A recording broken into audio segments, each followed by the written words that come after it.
ገብቼ ቁጭ አልኩት እንጂ ማን ጭሯቸው እነሱ እንዴ አንበሳ አውቶቡስ ራሱ እኮ አይችላቸውም አንበሳ እንኳን አንበሳውን አንድ በሬ ነው እነሱ አራት በሬ አይጠቅማቸውም ግጥም በአግባቡ እንዲወርድ አላደረጉ ሲጀመር ሰውየው በርግጥ ጥፋተኛ ነው ግን እነሱ ደግሞ ህዝብ እንደማገልገላቸው ትዕግስት ሊኖራቸው ይገባ ነበር ከውጭ ያለ ሰው እስካልተቃወመ ድረስ አንድ ሰው ገባና በነፃ ሊሄድ አላለም መቼም ወንበር ሽሚያ ነው የወንበር ሱስ ይኖርበታል ሰውየው የሚናገሩት ነገር ከሳቸው የሚጠበቅ አይደለም በጣም ጥሩ ሰው አይደሉ ከዛ ሹፌሯ መጣች ስለፈጣሪ ብለሽ ብላት ምንም ለሰማኝ አልቻለችም እንደውም እንዴ ነው ያሽጓጠጠሽ ያየች በመጨረሻ መጣ እነሱ ሲያዛናቸው እንዲቻ አንጠልጥለው ወስደው ፈረጥ እንደቲማት ከዛ በኋላማ በቃ የሰውዬ እንደው ሰው ሆኖ ቆሞ መሄድም እኔ ገርሞኛል እንደዚህ ቆሞ ሳይ ሁኔታ ጣሴ ሲሆን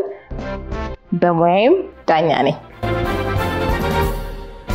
ስለ ክሱ ማስረዳት ነው እንጂ ጭቅጭቅ አረጋችሁ ክቡር ፍርድ ቤት ላውራ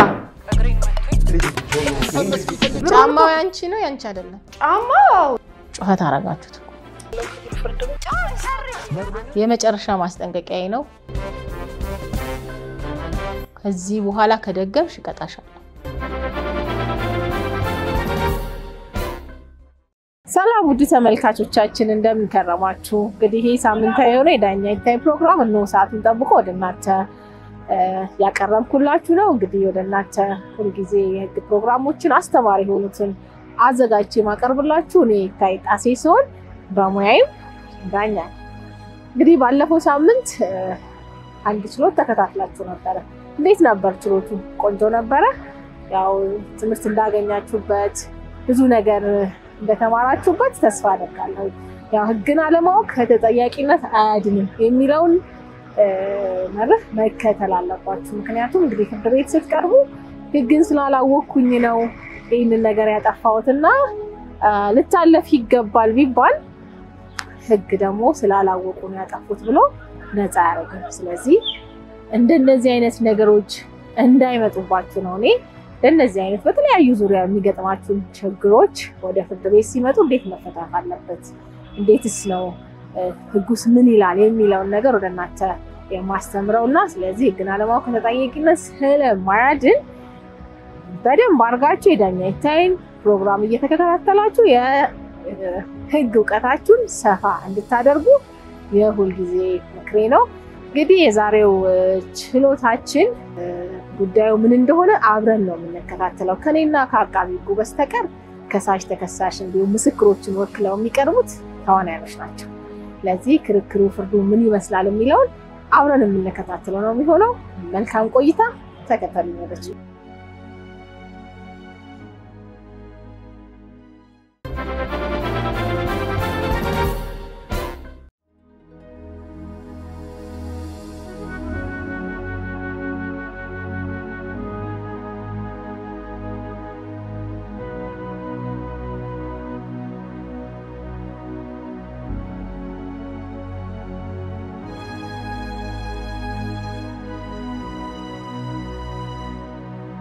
እንደምን አላችሁ ችሎቱ በዳኛ ይታይ የዕለቱን ስራ ጀምሯል ከሳሽ አቶ ሲሳይ አያሌው አቤት ክቡር ፍርድ ቤት ገብቻለሁ ተከሳሽ አንደኛ ወይዘሮ የኔነሽ አዳሙ አቤት ሁለተኛ ወይዘሮ ጠጅቱ ገበየው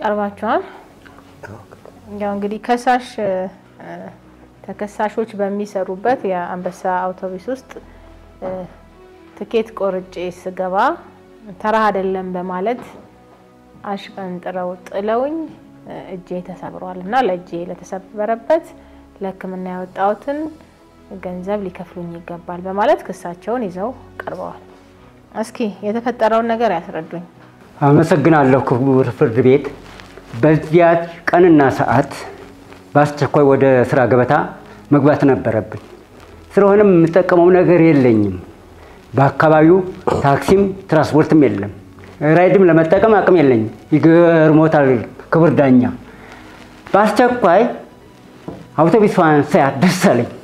እየሮጥኩ ሄድኩኝ። ከዛ በኋላ ትኬተሯን አገኘሁኝ። ትኬት ቁረጭልኝ አልኳት። ፈቃደኛ አልሆነችም።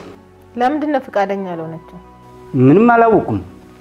ብላት ባደርጋት አለ ስለ ፈጣሪ ስለ እግዚአብሔር ሰው አይደለሽም እንጂ ለምን እንደሰውኛ አትረጅኝም ብላት ባደርጋት ስለ ፈጣሪ ብላት ምንም ለሰማኝ አልቻለችም። እንደውም እንዲህ ነው ያሽጓጠጥሽ ያየችኝ። ግን እኔ ወደ ስራ ነው እንደሰውኛ መረዳ ሲገባት አልተረዳችኝም። ስለዚህ ያለኝ አማራጭ ምንድነው? ቀጥታ አውቶቡስ ውስጥ ገባሁ። ቁጭ አልኩ። ከተወሰነ ሰዓት በኋላ የሆነ ድምጽ ሰማሁ። ማን ነሽ አንቺ ስላት እኔ ትኬት ቆራጭ ነኝ አለች። ታዲያ ለምን ሻትኝ? ምን አሁን ስራ ቦታ ለመሄድ በጣም ችኮላ ላይ ነኝ አልኳት። ውጣ አለችኝ። አልወጣም አላደርግም ማለት ስላት ወዲያውኑ ሹፌሩም እሷም መጡና አሽቀንጥረው ወረወሩኝ። ልክ በዛ ሰዓት አውቶቡሱ ላይ የተገለበጠብኝ መስለው ይኸውልዎት እጄ ተሰብሯል። ክቡር ፍርድ ቤት በዛን ሰዓት ቀለም ቀቢ ነበርኩ። እዛ መሄድባቸው ሰዎች እቃም ሁሉ አውጥተው እየጠበቁኝ ነበር። እነሱ ጋር ጨርሼ ሌላም ደንበኛ ጋር ሄዳለሁ ብዬ በጣም ተፋጥኜ ነበር። ይሄ ባለበት ሰዓት ነው ራሴን እንኳን በዛ ሰዓት አላውቀው። ምክንያቱም እነሱም እየጠበቁኝ ነው። እኔም ግዴታ ሮጬ ደንበኞቼ ጋር ማስደሰት አለብኝ። በዛ ሰዓት ግን ካልተገኘው ሌላውን ደንበኛ አይፈልገኝም። ይሄ ነው። በጠዋት መነሳት አልቻሉም ነበር? ያው እንግዲህ ስራ ላይ ስንሆን እንግዲህ ጠዋት ጀምረን እስከ ማታ ስለምንሰራ ኃይለኛ እንቅልፍ አለብን። አንድ ሐሳብ አለ ያ ስላለ በዛ ይዘት ነው። አስፈቅደው መግባት አልቻሉም ነበር። ትኬተሯን ያለቦትን ጫና ተናግረው ማለት ያው በጊዜ መድረስ አለብኝ ብለው ያረፈዱበትን ምክንያት ተናግረው በትትና ለማስረዳት አልሞከሩም ነበር እንዲፈቀድሉት? አውቶቡሷን ሳያት ደስ አለኝ። ከዛ ጠየቅኳት። ፈቃደኛ አይደለሁም ማለችኝ። እኔ ሐሳቤ እንደው ለስራው ነው በጣም ቸኩላለሁ። ይዛ ስላለብኝ ያን አልተረዳችኝም እንጂ ያ ነው ሐሳቡ። ምን ትላላችሁ እንግዲህ በእናንተ ምክንያት እጄ ተሰብሯልና ከአውቶቡሱ ገፍትረው ወርውረው እጄ ተሰብሯል። ስለዚህ ለሕክምና ያወጣሁትን ሊከፍሉኝ ይገባል ብለው ክስ ይዘው ቀርበዋል። ምን ትላላችሁ? በእናንተ ምክንያት ነው እጃቸው የተሰበረው? አዎ ክቡር ፍርድ በፍጹም በእኛ ምክንያት አይደለም። እኚህ ሰውዬ የማዳመጥ የሰው ነገር ማዳመጥ ጭራሽ አልፈጠረባቸው። እየሮጡ መጡ። እኛ በጠዋት ነው 6 ቁጥር ነው ከአዲሱ ገበያ ቄራን ምንጭ ነው። በጠዋት ነው የወጣ ነው። ሰልፉ ስራ ሊገባ ተማሪው እንዳለ ተሰልፎ እያለ እየቆረጥኩ እያለ ተንደርድረው መጡ። ቆረጭልኝ ሲሉ አልቆርጥለቱም። ሰልፎትን ያዙ። ኧረ እባክህ ሰልፍህን ያዝ ምናምን አልኳቸው። አዎ በፍጹም ቆረጭልኝ አልቆርጥም አልቆርጥም ስላቸው ዘሎ ገቡ። ሰው ሰልፍ ነው በብርድ ሌሊት መጥቶ ነው እሳቸው አሁን መጥቶ እንዲቆረጡልኝ ይላሉ ብዬ አልቆርጥም አልኳቸው። ከዛ ተነስተው ዘሎ ገቡ። ትንሽ ቆረጥኩኝና ሳይቆርጡ እየገቡ ስለሆነ ገባውና እባክዎትን ወረዱልኝ፣ እንደማንኛውም ሰልፍ እንደማንኛውም ሰው ሰልፎትን ይዘው ተስተናገዱ አልበለዚያ ወረዱልኝ አልኳቸው። አልወርድም ደሞቺ ምናምን ብለው በቃ ምን ጫጨቁ። የሚናገሩት ነገር ከሳቸው የሚጠበቅ አይደለም። በጣም ጥሩ ሰው አይደሉ። ከዛ ሹፌሯ መጣች። እኔ እየተጨቃጨኩ ያለ ምንድነው ብላ ሹፌሯ መጣች። አመሰግናለሁ ክቡር ፍርድ ቤት። በእለቱ ያው ከአዲሱ ገበያ 6 ቁጥር ነበር እየጫነ የነበረው። ግለሰቡ ቅድሚያ ነው ገብተው ቦታ ያዙት። በእለቱ ደግሞ አጋጣሚ ሆኖ በጣም ብዙ ተሳፋሪ ነበርና ቀድመው ገብተው ተቀምጠዋል። ትኬት ቁረጭልኝ አልቆርጥም በሚል ከሷ ጋር ጸብ ጀመሩ እና እኔም ወርጄ እባክዎ ጌታው ካለ ሰርፎ ለምን ያስቸግሩናል እባክዎ በስርዓቱ ወርደው ትኬት ይቆረጡለት ብዬ ብላቸው ከሳሽ በጣም ነው የተናገሩኝ። የእውነት ደግሞ አንቺ ማነሽ ነበር ያሉኝ። እኔ የባሷ ሹፌር ነኝ አልኳቸው። በጣም ነው አፍላፊም የተናገሩት። እንዲያውም አልፈው ተርፈው ሴቶቹ በየቢሮ ያስቸገራችሁ እናንተ ናችሁ የወንዱን ስራ ከያዛችሁ በኋላ ነው ነገር የተበላሸውና አርፈሽ ቤትሽ ወጥሽን ብትወጣውጭ አይሻልም ወይ ነው ያሉኝና በጣም አባብለናቸዋል ለምነን እኔም ራሴ በጣም ነው የለመንኳቸው ባኮ ብያለሁ እሳቸው ግን ሊሰሙን አልቻሉም እየተሳደቡ ነበር ብዙ የቆዩት ኋላም ለሁለት ነው ደጋግፈን እንዲወርዱ ያደረግነው እንጂ ገፍትረን አልጣልናቸው ቅድሚያ እንዲሰጡት ሲጠይቁ ለመስጠት እርሶ አልቻሉም ነበር አልተረዱም ያለውን ችግር ያው ብዙ ሰው ስለነበረ ብዙ ተሳፋሪ ስለነበረ ሰልፍ ይዞ በስነ ስርዓት እየመጣ ያለ እሳቸው ጣልቃ መጣው ቁርጭልኝ ሲሉ አልቆርጥም አልኳቸው ምክንያቱም ብርድ ላይ ተሰልፎ የቆሞ ሰው ያለ እሳቸው ተንደርድረው መጥተው ለምንድን ነው የሚገቡት ለስራ ይምጡ አሟቸው ይምጡ ሊሰርቁ ባስ ውስጥ ይግቡ ያላቅ አይገቡም ብዬ ከልክያቸዋለሁ በሴትነታችን ደፍረውናል መብታችንን ሁሉ ነክተውናል ድስትሽን መቀቀል ትተሽ እዚህ ወንድ የሚሰራውን መኪና እያገላበጥሽ ብሎ ሲናገሩ ካቀማችን በላይ ሆኑ ሌላ ነገር ሳያመጡ ብለ እንደውም ከጎናቸው ተራቸውን ጠብቀው የገቡ ሰውዬ ባከን አንተ ሰውዬ ወረድላቸው እኛ ወደ ስራ ነው የምንሄደው ባግባቡ ትኬት ቆርጠህ ግባ ስላቸው ሊያዳምጡ አልቻሉም በጣም ክፉ ሰው ናቸው እንደዚህ አይነት ሰው አይቻላቅም እሳቸው ብቻ አይደሉም ብዙ የሚያስቸግሩ ሰዎች አሉ ያን ሁሉ ችለን ነው እኛ ህዝብን የምናገለግለው ያለ ነው ለዱላ ይጋበዛሉ ስድብ እንደሳቸው እንሰደባለን ግን ምን ይደረግ ህዝብ ለማገልገል ወደን ፈቅደን እስከገባን ድረስ ልናስተናግዳቸው ዝግጁ ነን እሳቸው ግን በፍጹም ሊስተናገዱ መስሚያቸው ምናልባትም ሴቶች ስለሆነን በተለይ የባስ ሾፌር ሴቶች ስንሆን ትንሽ አንዳንድ ሰዎችም መዳፈሩም ስላለ ይመስለኛል የልብ ያገኙት እኔ ከወረድኩ በኋላ ነውና ከኛ ይልቅ እሳቸው ናቸው በጣም የተሳደቡት በጣም ያመነጫጨቁን ሴቶች መሆናችንን ሲያውቁ በጣም ነው የሰደቡንና ክቡር ፍርድ ቤት በእኛ ጥፋት አይደለም እሳቸው ስናወርዳቸው ነው የወደቁት ያጎን ደግፈናቸው ኑሮድ ብለን እጃቸውን ይዘን ሲፍጨረጨሩ ወድቀዋል ደግፈን ብር ላይ ስናረጋቸው እሳቸው ወደኛ ሲጋበዙ ነው የወደቁት እንጂ እኛ በፍጹም አልጣናቸው አሁን እንደው አንዳንድ ጊዜ ቅድሚያ የሚሰጣቸው አገልግሎት የሚያገኙ ግለሰቦች አሉ ሰዎች አሁን አንዳንድ ጊዜ ሆስፒታልን ስንሄድ አንዳንድ የተለያዩ ተቋማቶች ስንሄድ ቅድሚያ ሊሰጣቸው የሚገቡ አሁን ነፍሰ ጡር ህፃናቶችን ያዙ አረጋውያን አካል ጉዳተኞች አሉና ለእንደዛ አይነት ሰዎች ቅድሚያ እንሰጣለን አይደለ እናንተ ጋርስ እንደዛ አይነት ነገር የለም ቅድሚያ ሊሰጥ የሚችልበት ነገር ችግራቸውን ከተረዱ ይሄ ነው ችግሬ ካሉ ያለባቸውን ችግር በመረዳት እዛ ጋር ሄደው የሚያጡት ነገር ምንድነው የስራቸውስ ባህሪ ምንድነው የሚለው ነገር ተረድታችሁ ለተማሪዎችም አንዳንዴ ይሰጣል ቅድሚያ እንዳይረዱ ለመምህራኖችና እንደዛ አይነት ነገሮችን ታስተናግዳላችሁ እናንተ አዎ በሚገባ እናስተናግዳለን እሳቸው ግን ከነዚህ አካል ውጪ ናቸው ጉልበታቸውን ተማምነው ነው ትኬት ሳይቆርጡ ወረፋ ሳይጠብቁ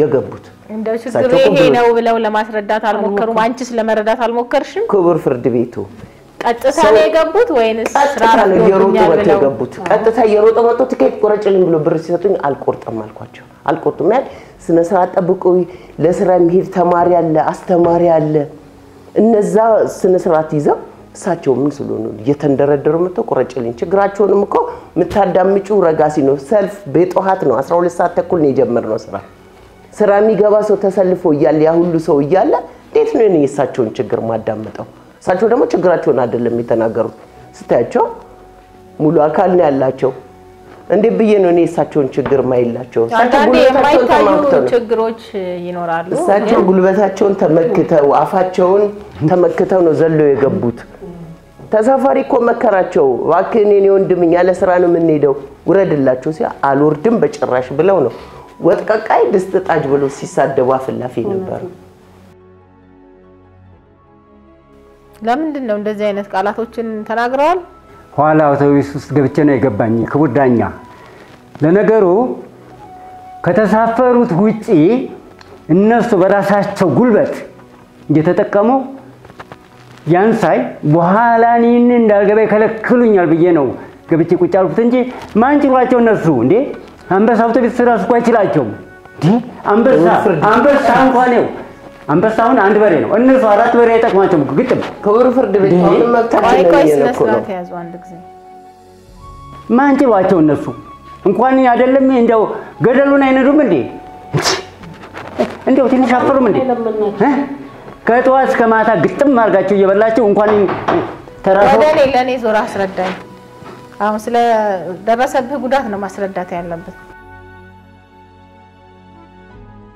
ያለባቸውን ችግር ቀደም እንዳልኩት እንግዲህ ያው አንዳንዴ አካላዊ ጉዳቶችን አይተን ምን ረዳው ነገር አለ አንዳንዴ ደግሞ የማይታዩ ግን ያው ስንነጋገር ምናው ለምሳሌ ያው ስራ አለኝ ብለዋል አንዳንድ ስራዎች ሰዓት ሲያልፉ የሚመጡብን ብዙ ኃላፊነትና ግዴታዎች ስላሉ እንደነዚህ አይነት አጋጣሚዎች ሲኖሩ ይሄ ነው ችግሬ ተብሎ ሲነገራችሁ ቅድሚያ የመስጠት ልምዱ ወይም ደግሞ አሰራሩ ይላችሁ እውነት ነው እንዲህ ምን ረዳቸው ሰዎች አሉ ቃስ ብለው ለማስረዳት ግን ግለሰቡ ፈቃደኛ አልነበሩ በጣም ነው የተቆጡት መተውም ትንሽም ቆም እንኳን አላሉ ምንም በመስተዋት ያያያቸው ነበርና ገብተው ነው ቦታ ይዘው ቁጭ አሉት አባኮ ይውረዱ ብለው ሲለመኑ ግን ወርደው አባካቹ ሰዓት ስለረፈደብኝ ነው ብለው ቢያስረዱን እኛም እንተባበራለን እውነት ለመናገር ሰውም ብዙ የሚጨክን አይነት አልነበረም ስለዚህ እሳቸው የማይታይ ችግር ሊኖርባቸው ይችላል ሌላውም ሰው ነፍሰ ጡር ወይም አካል ጉዳተኛ ቢሆን ግን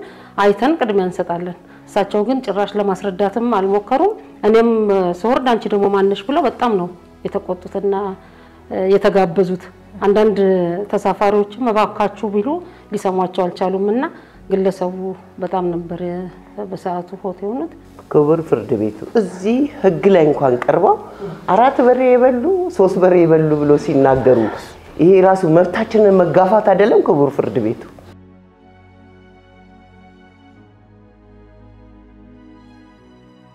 ለዚህ ለህክምና ምን ያህል አውጥተዋል የታከምኩበት 35000 የቁስሉ እንዲጠግግልኝ ብዬ ለበግ መግዣ ወጣሁት 15000 አጠቃላይ ያወጣሁት 55000 ነው ስለዚህ ይሄን ብቻ አይደለም ቁስሉ ራሱ አልጠገግልኝም ገና ነው ያም ገና ማሳከም ማስታመም ይጠበቅባቸዋል ክቡር ፍርድ ቤት እንግዲህ አንድ ላይ 55000 ሊከፍሉኝ ይገባል ይያሉ ነው አዎ ይከፍሉኝ ይገባል ገና ነው ህክምናው ገና አላለቀማ ቁስሉ ገና በጣም ነው የሚሰማኛል እኔ ቀለም ቀቢ ነኝ ቀለም ቀቢ ሲሆን አሁን እጄ ስለተሰበረ በምን ልስራ ቤተሰብ አስተዳድራለሁ ቤተሰቦች እኮ የሚጠብቁት ከኔ ነው ስለዚህ ለዛ ሁሉ ገና ብዙ የሚጠበቅ ነገር አለ ይሄም እንዲታየልኝ ክቡር ፍርድ ቤት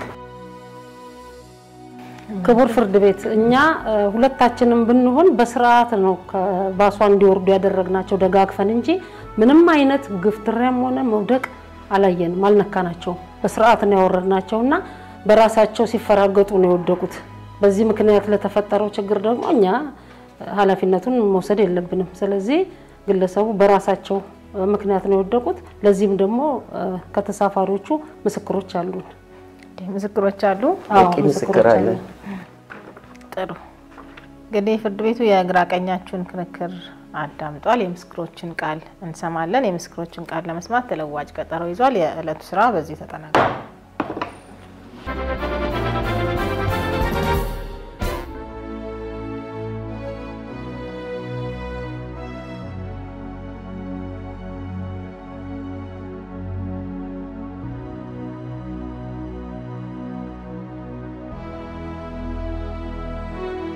እንደምናላችሁ ችሎቱ በዳኛ ይታይ የዕለቱን ስራ ጀምሯል ከሳሽ አቶ ሲሳይ አያሌው አቤት ገብቻለሁ ተከሳሾች አንደኛ ወይዘሮ የኔነሽ አዳሙ ሁለተኛ ወይዘሮ ጠጅቱ ገበየው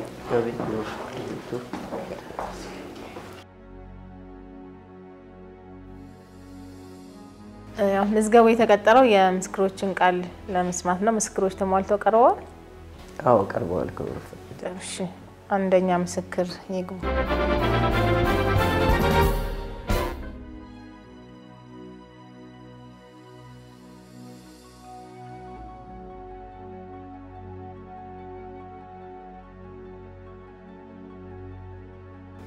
ስሞትም አልበል ግርማ ከበደ አድራሻ ኮልፌ ቀራኒዮ ወረዳ 12 የቤት ቁጥር 457 እድሜ 51 ስራ የግል ድርጅት ነው የምሰራው። ከከሳሽ ወይ ከተከሳሽ ጋር ጸብ ዝምድና አለዎት? አላቃቸውም። ዛሬ እዚህ ፍርድ ቤት ለምን እንደቀረቡ ያውቃሉ? ያው ባለፈው አውቶቡስ ላይ የተፈጠረ ችግር ነበር። እሱን እንድመሰክርላቸው ነው የጠሩኝ። እሺ እስቲ የተፈጠረውን ነገር የሚያውቁትን ያስረዱኝ። ያው እንግዲህ በእለቱ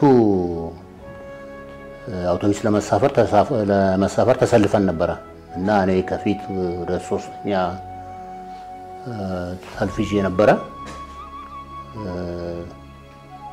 በኋላ ግርግር እና ጩኸት ሰማሁኝና እንትን ስንል ሾፌርና ትኬት ቆራጭ በጣም ስሜታዊ ነበሩ። በጣም ተቆጥተዋል እና ከሰውየው ጋር እንትን ይሉ ነበር።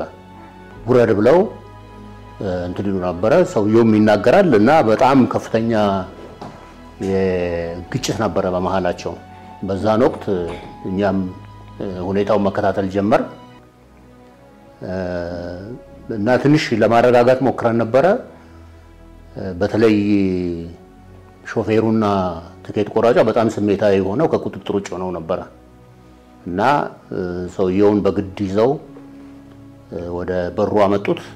ከዛ በኋላ ገፈትረው ጣሉት እና ይሄ ነው የተፈጸመው። ከዛ በኋላ ሰውየው ተጎዳ። እሱን ለመርዳት ሙከራ አደረግን እና ወደ ሕክምና እንዲሄድ አደረግን። ምን ነበር የጸባቸው መንስኤ የነበረው? እርሶ እዛ ቦታ ላይ ከነበሩ? ያ እንግዲህ ሰውየው ያለ እንትሩ ነው የገባው። እኛ ተሰልፈን እያለ ሰልፉን ጥሶ ያለ አግባብ ነው የገባው። አገባቡ ግን ያው አገልግሎት ሰጪ እንደመሆናቸው በተለያየ ሰው ነው ያለው፣ የተለያየ የህብረተሰብ ክፍል ነው የሚገለገለው እና ሰውየው የሰራው ነገር ትክክል ባይሆንም መታገስ ነበረባቸው ወይ ደግሞ በእርጋታ ማስወጣት ሲገባቸው ያለ ሰልፍ ገብተሃል ነው መነሻው።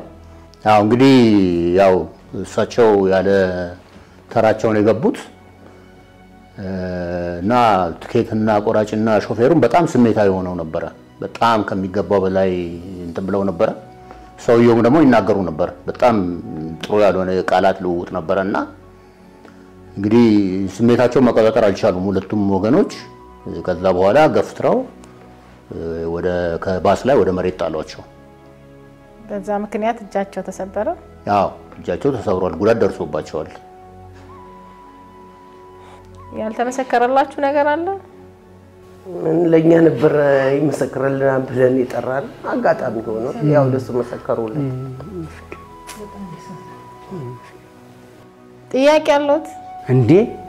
ምን ጥያቄ አለ? እንደው እግዚአብሔር እኮ በጋህር ነው ያሳየኝ። ለነሱ ሲሉ የመጡ ክቡር ፍርድ ቤት ለነሱ ሲሉ ሊመሰክሩ የመጡት ስለ ማህተማቸው ሲሉ በደንብ አድርገው አረጋግጠዋል። ለእግዚአብሔር ክብር ምስጋና ይሁን። ፈጣሪን አመሰግናለሁ። አቤት አቤት መቁሰሌ እንደሜና የፈጣሪ ተመስገን። እናመሰግናለን። መሄድ ይችላሉ። ጨርሰዋል። ለኛም ተፈናቸው ለሰናን ይመሰክራል። ሁለተኛ ምስክር ይግቡ።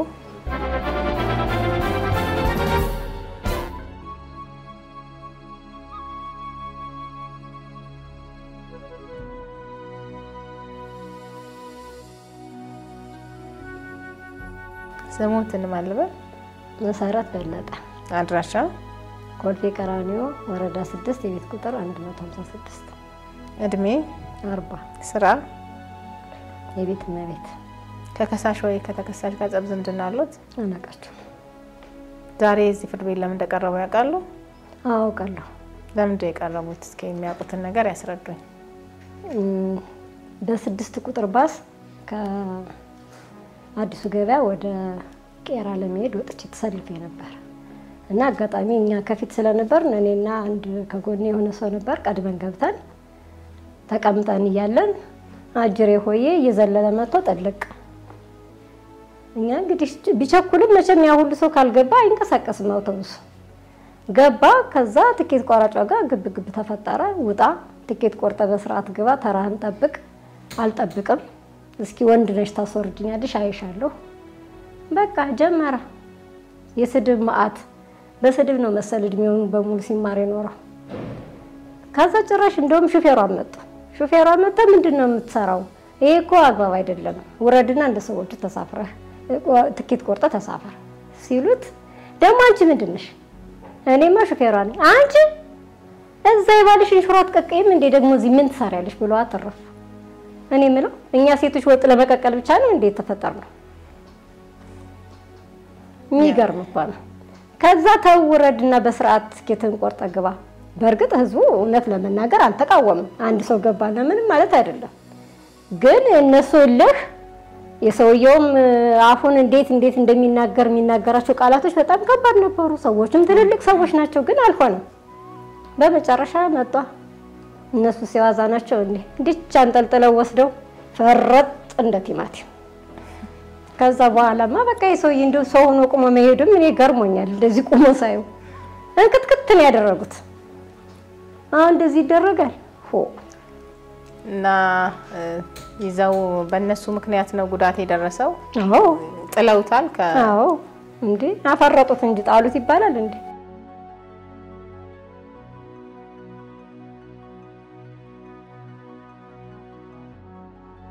በአግባቡ እንዲወርድ አላደረጉ ሲጀመር ሰውየው በርግጥ ጥፋተኛ ነው ግን እነሱ ደግሞ ህዝብ እንደማገልገላቸው ትግስት ሊኖራቸው ይገባ ነበር ከውጭ ያለ ሰው እስካልተቃወመ ድረስ አንድ ሰው ገባና በነፃ ሊሄድ አላለም መቼም ወንበር ሽሚያ ነው የወንበር ሱስ ይኖርበታል ሰውየው ወንበር ለመሻማት ነው ሩጣ ይገባ ቢታገሱት ምን ችግር ነበር አንስተው ያፈርጡታል እንዴ ከሰውም እኮ አልቆጠሩት ጭራሽ ለሁለት አንስተው እኮ ነው አፍርጠውት ከምንም አልቆጠሩት